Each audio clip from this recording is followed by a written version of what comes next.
When seasons change without warning, a story of quiet love, lingering regret, and finding peace in the gentle rhythm of letting go and starting again. There are seasons when life changes without warning, like trees shedding their leaves suddenly, quietly, and irreversibly. I didn't see it coming, the way the years would shape me, or how my heart would learn to bend beneath the weight of choices I hadn't prepared to make. Somewhere along the way, without even realizing it, I let go of something important. Whether it was strength or weakness, I still don't know. I was born the second daughter. That in itself shaped so much of me.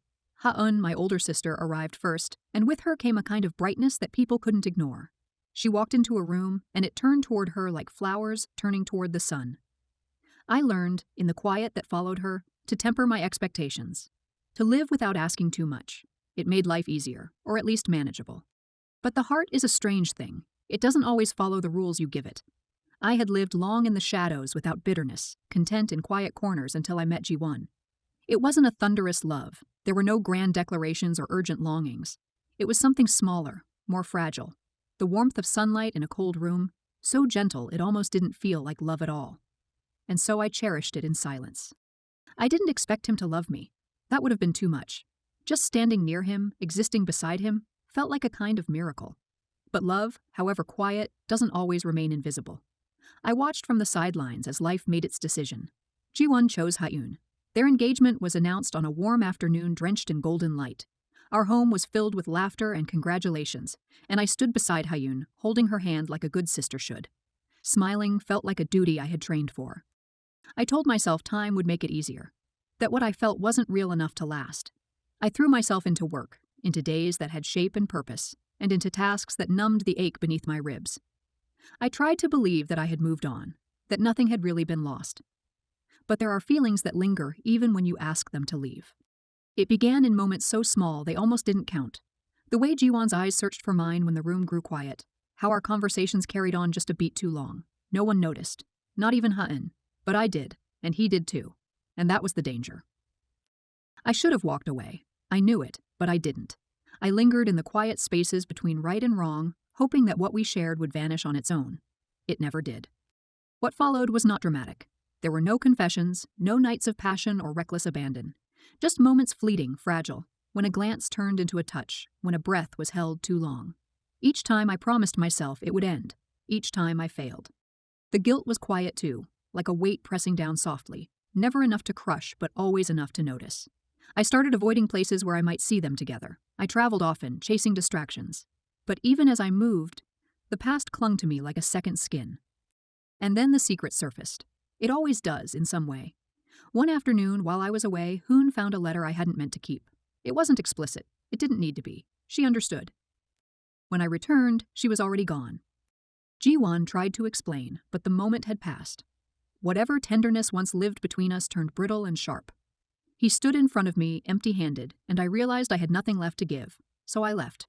I needed to start again somewhere far from the echo of their names.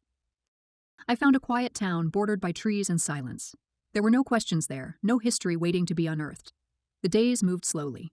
I lived simply, renting a small cottage at the edge of a forest, taking work that kept me busy but unnoticed. It was in that slowness that I met Minjun. He wasn't someone who needed attention. He moved with the kind of stillness that comes from being at peace with one's solitude. He carved furniture from fallen trees' branches, once broken, now made whole again under his care. I watched him from afar at first, unsure if I belonged in his calm world. Then, one evening, I found a small wooden fox on my doorstep. There was no note, no explanation, just the fox, its delicate form carved with precision and care. It was the first gesture of kindness I had received in a long time that asked nothing in return. I started spending time in his workshop. I didn't speak much, and neither did he. I swept the floors, helped sand the edges of rough wood, and found comfort in the quiet rhythm of shared space. He never asked about my past. I never asked about him. We both understood that silence could be its own form of healing. The work became a kind of salvation. There was something sacred in making broken things useful again. It mirrored what I longed for but could never say, that maybe I too could be reshaped. That even with splinters and cracks, something beautiful could still be made of me. When winter arrived, it blanketed the town in stillness. The cold crept into every crevice, but inside the workshop, the warmth of wood and fire made the world feel gentler. I stopped counting days. I stopped measuring distance from the past. One night, as snow whispered against the windows, Minjun rested his hand on my shoulder. It was nothing, really. A simple touch. But it grounded me. I didn't move. For the first time in years, I didn't feel the need to run. I had stopped believing in happy endings. But maybe there was space for new beginnings, quiet ones, without fanfare or expectation. A life built not on passion, but on presence, on trust, on small, consistent acts of care. Spring came with rain and the promise of new growth. And with it, the past returned. Spring's arrival softened the landscape. Trees unfurled new leaves, and rain swept gently through the quiet town, washing winter's memory from every surface. I had begun to breathe differently, deeper, steadier. The weight I once carried felt distant, no longer pressing into my every moment. One morning I went to the market to sell small arrangements of wildflowers, bundled together with ribbon and care. I no longer thought about what I had lost. Life felt full in its own humble way. But change rarely asks permission. While placing a bouquet on a wooden shelf, I heard my name spoken aloud. Not from behind, not from memory, but here and now. I turned instinctively and saw Ji-won standing beneath the gray sky, his figure soaked by the rain. His face was thinner than I remembered. His presence carried a quiet desperation. He didn't move, didn't speak further. He simply stood there, the rain collecting in his hair, his eyes watching me like he was searching for something long gone.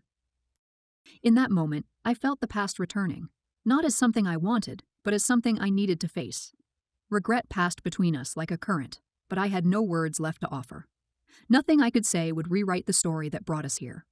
So I gave him only a nod, a silent acknowledgement. It was all I had, and all he seemed to need. His shoulders eased slightly, as though he had found closure not in forgiveness, but in understanding. Then he turned and walked away, becoming one more figure swallowed by the rain. I stayed there, unmoving, until he disappeared from view. The rain clung to my clothes, but I felt dry inside, not empty, just still. When I returned home, Minjun was waiting. He didn't ask what had happened. He didn't need to. He saw the answer in my eyes. Wordlessly, he took the damp flowers from my hands and placed them in a bowl of water.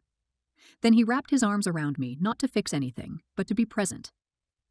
There was no judgment in his embrace, only warmth, steady and unshaken. I leaned into him, letting my breath slow. There was no need to explain that I had seen a ghost, that a version of myself I thought I had buried had come back, looked me in the eye, and left again. From that evening on, something settled inside me. The days stretched longer as spring deepened into early summer. Life resumed its gentle rhythm. Minjun and I continued our quiet rituals.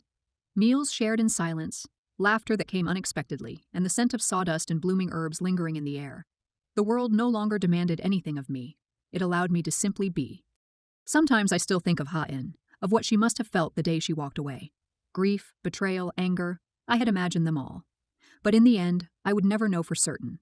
She had never written, never called. Her silence was both punishment and mercy. Those memories didn't hurt the way they used to. They arrived softly now, like the flutter of petals in a breeze, part of the landscape, no longer the storm. I carried them with me, not as chains, but as stones smoothed by time. Minjun never pressed for the parts of me I kept hidden. Perhaps he, too, had things he no longer spoke of. Our silences matched each other like interlocking pieces of wood, imperfect but fitting.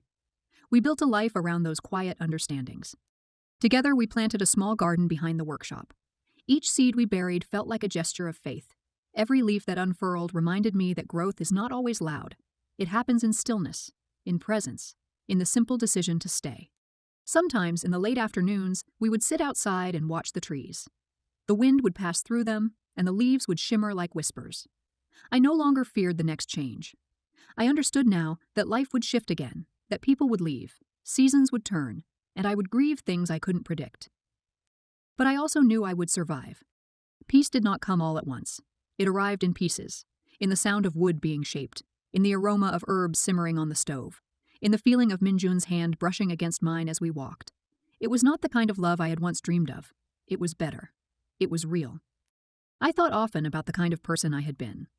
The girl who loved quietly, who made mistakes louder than she knew how to bear. The woman who fled not out of fear, but in search of a place to begin again. Now I understand that healing isn't about erasing the past. It's about changing how you carry it, about choosing which pieces to hold close and which to set down. As summer crept forward, I looked out over the garden and saw it blooming with unruly beauty. There was nothing perfect about it. Some plants leaned sideways and others blossomed too soon or too late. But each one had its place, like me. There were still days when memory crept in like a cold draft when I remembered Hyeon's laughter echoing through the house, or Jiwon's quiet glances, full of things unsaid. But those days no longer broke me. I welcomed them like old visitors, then let them go. I had changed, just as the seasons promised I would. I had let go, I had held on, and somehow in the middle of it all I had found something steady. In the arms of a man who asked for nothing and gave everything in return, I had built a life not marked by grand moments but by steady, faithful ones. And that was enough.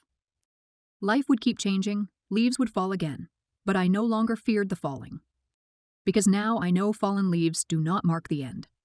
They clear the ground for something new to grow.